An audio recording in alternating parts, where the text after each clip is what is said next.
कि आज जो कमीशन की कार्रवाई हुई है ये उनके लिहाज से बहुत महत्वपूर्ण जान पड़ती है। वीरेश के पास चलेंगे, मोइन भी उनके साथ हैं और वो दोनों भी लगभग ऐसा ही अपडेट लगातार हमें करते रहे हैं। वीरेश और मोइन, इस वक्त आपके साथ कौन लोग हैं और बताने के लिए क्या खास है? देखिए, हम बता दें आपको कि इस वक्त हम मौजूद हैं बाबा विश्वनाथ धाम के गेट नंबर 4 पर, जिसे वीवीआईपी गेट कहा जाता है। जो सर्वे करने वाली टीम है वो सब के सब लोग यहां से निकल करके जा चुके हैं और उसके बाद से मंदिर में इस गेट से भी दर्शन शुरू हो चुका है। और ये ठीक पीछे आप देख सकते हैं कि ये ज्ञानवापी मस्जिद है जहाँ पर सर्वे खत्म हुआ है। सर्वे खत्म हुआ, आज के सर्वे से क्या कुछ निकला इस बारे में बात करते हैं। हमारे ब्यूरो चीफ वीरेश पांडे हैं। बताइए, 3 दिनों के सर्वे से जो कुछ मंथन हुआ, मंथन में क्या कुछ निकला, क्या मानते हैं आप?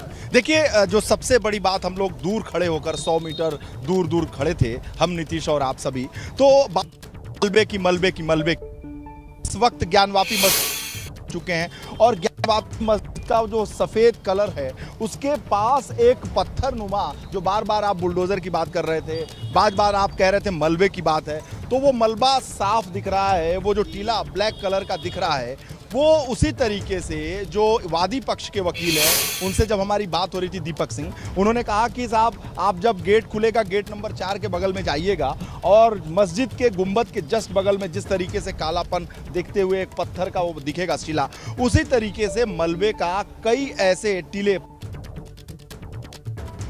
वहाँ पर और साथ ही साथ लकड़ियों के टीले हैं वहाँ पर। तो ऐसे में उसे हटाने की कोशिश जो लगातार चल रही थी फल हुई। लेकिन एक महत्वपूर्ण बात यह है कि कल जो दिया जाएगा कोर्ट में रिपोर्ट, उसमें ये आग्रहवादी पक्ष से जरूर किया जाएगा। प्रतिवादी पक्ष तो पूरी तरीके से संतुष्ट है, लेकिन वादी पक्ष पूरी तरीके से संतुष्ट नहीं है। उसे 3 दिन का और समय चाहिए। वो पूरी तरीके से उनको चाहिए वक्त, और वक्त चाहिए एक और सर्वे का। ये एबीपी गंगा पर दर्शकों के लिए बड़ी खबर है, बड़ा अपडेट है कि उन्हें और वक्त चाहिए और इसकी गुहार वो कोर्ट में करेंगे। तो बड़ी जानकारी आप दे रहे हैं कि इस केस से जुड़े हुए जो पक्षकार हैं, सारे पक्षकार संतुष्ट नहीं हैं, चाहते हैं कि सर्वे को आगे बढ़ाया जाए। और एक बार फिर से तस्वीरों के जरिए दिखाना चाहेंगे कि जो सफेद हिस्सा आप देख रहे हैं, जो गुंबद देख रहे हैं, ये ज्ञानवापी मस्जिद है और मस्जिद के ठीक पीछे जो आप पत्थर नुमा जी है अवशेष देख रहे हैं, दावा किया जा रहा है कि यहीं पर पहले मंदिर था। इस जगह को भी तोड़ा जाए और इस जगह को तोड़ करके नीचे एक कमरा होने की बात की जा रही है, वहां पर जो है वहां सर्वे किया जाए, वहां वीडियोग्राफी फोटोग्राफी कराई जाए, तो शायद कई अहम तथ्य सामने आ सकते हैं। इस बात को लेकर जो वादी पक्ष है वो लगातार गुहार लगा रहा है और बहुत एक बार फिर से मोइन वो तस्वीर देखना चाहेंगे लक्ष्मी देवी की तरफ से कि वहां पर हम मोइन आप जो तस्वीर दिखा रहे हैं गुंबद के ठीक बगल में,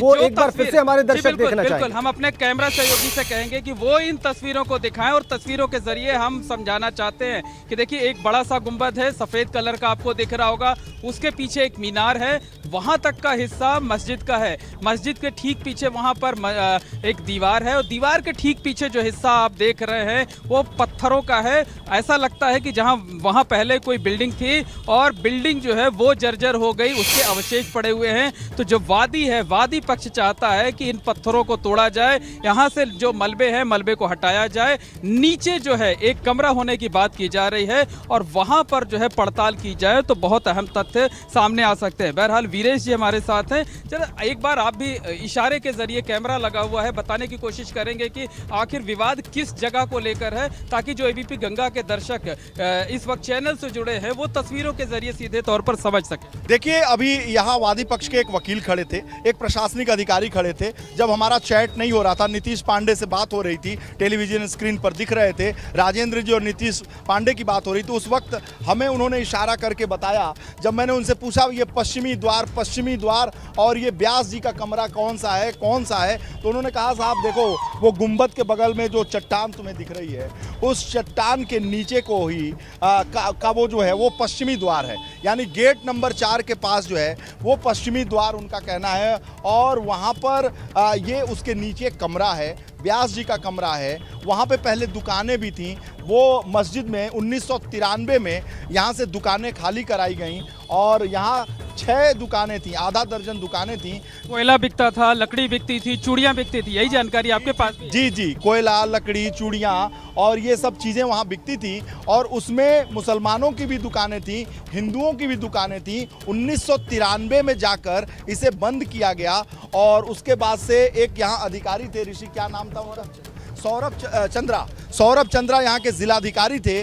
बाद में वो रिटायर हो गए, लेकिन सौरभ चंद्रा जब 1900 वीरेश जी आपसे एक चीज समझना चाहते हैं। देखिए अगर सतही तौर पे बाहरी तौर से हम देखेंगे तो और जो पीछे चट्टान है दोनों एक ही बिल्डिंग का पार्ट लगते हैं, लेकिन ये एक ही नहीं बल्कि अलग अलग है, इस तरीके की बात कही जा रही है। और इसी को लेकर विवाद भी है क्योंकि मस्जिद वहां तक है और उसके पीछे जो है कुछ और जगह है। मोइन, जो आपने हमसे सवाल किया, हमारे जो एक्सपर्ट हैं, जो इस ज्ञानवापी मस्जिद के करीब में सबसे पहला जिसका घर है, वो शख्स हमारे इस समय साथ मौजूद हैं, ऋषि उस ज्ञानवापी मस्जिद के अंदर जाकर खेल भी चुके हैं, वहाँ जा भी चुके हैं, तालाब में नहा भी चुके हैं, वजू भी कर चुके हैं। क्योंकि बचपन में उतनी जब ये थे तो उतनी पाबंदियां नहीं थी। सौरभ चंद्रा का जब जमाना आया था, जब वो जिलाधिकारी यहाँ थे, तो उस जमाने को भी इन्होंने देखा है। पहले जो बाबरी विध्वंस हुआ था, उसके बाद इस मस्जिद की सुरक्षा के लिए यहाँ पर बैरिकेडिंग कर दी गई और उसके बाद से यहाँ तलाशी होना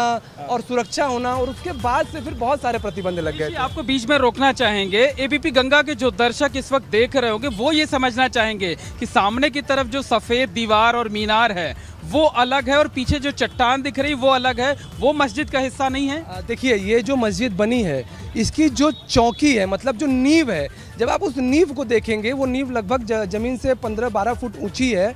वो पूरी नींव का जो चौकोर हिस्सा है, उसके ऊपर ये स्ट्रक्चर खड़ा हुआ है। और जो मस्जिद का जो पिछला भाग है, ये जो पश्चिमी भाग आप दिखा रहे हैं, ये जो पुराना मंदिर रहा यहाँ पर विश्वनाथ जी के सपोर्ट पर बना, टेक्नोलॉजी उतनी नहीं थी, उतने संसाधन। चट्टान दिख रही, यहीं पर श्रृंगार गौरी की पूजा होती है। हाँ, ये इसी चट्टान के नीचे है। अगर आप चाहेंगे तो वो वहाँ पर आप कैमरा जूम करके दिखा भी सकते हैं, वो पत्थर आपको दिख जाएगा सामने से।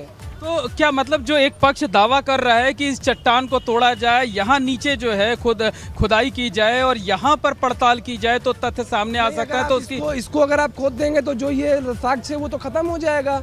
आप जब तक देखिए, दीवार के नीचे तो नींव है ना, उसके नीचे कमरा नहीं है। जो कमरा है वो मस्जिद के अंतिम हिस्से पे है, मतलब ये इन मीनारों के नीचे कमरे हैं। और ये जो मस्जिद है ये 3 तरफ से खुली है, एक तरफ से बंद है क्योंकि ये दीवार, जो हिस्सा हम सामने की तरफ देख रहे हैं यही एक दीवार है, बाकी 3 तरफ से लोहे की बैरिकेडिंग की गई है। उसके नीचे दुकानें थी, मतलब नीचे बहुत बड़ा हॉल था और उसमें पार्टीशन करके छोटी छोटी दुकानें निकली हुई थी। उसमें चूड़ी भी बिकती थी, उसमें कोयला भी बिकता था। वीरेश जी की राय ले लेते हैं, बताइए क्या माना जाए कि सर्वे जो है वो खत्म हो गया या अभी इसे आगे जारी रखने की मांग की जाएगी, जिस तरीके की बात आप बार बार दोहरा रहे हैं? ठीक है, देखिए बड़ा स्पष्ट है, जो वादी पक्ष हैं वो संतुष्ट नहीं है। ये एक बड़ी खबर है जो ये बड़ी खबर, दर्शकों को इस बड़ी खबर पर बात करेंगे मोइन। ये बड़ी खबर है, ऋषि जो बात कह रहे हैं वो भी और वीरेश जो बता रहे हैं वो भी, जो है पूरी तरीके से जी इस बड़ी खबर पर के वादी पक्ष संतुष्ट नहीं है। वो 3 दिन का और वक्त चाहता है कमीशन की कार्रवाई संपन्न कराने के लिए। वो कुछ और चीजों की वीडियोग्राफी और फोटोग्राफी चाहता है और उसको ऐसा लगता है कि साक्ष्य अभी भी पूरे नहीं मिले हैं।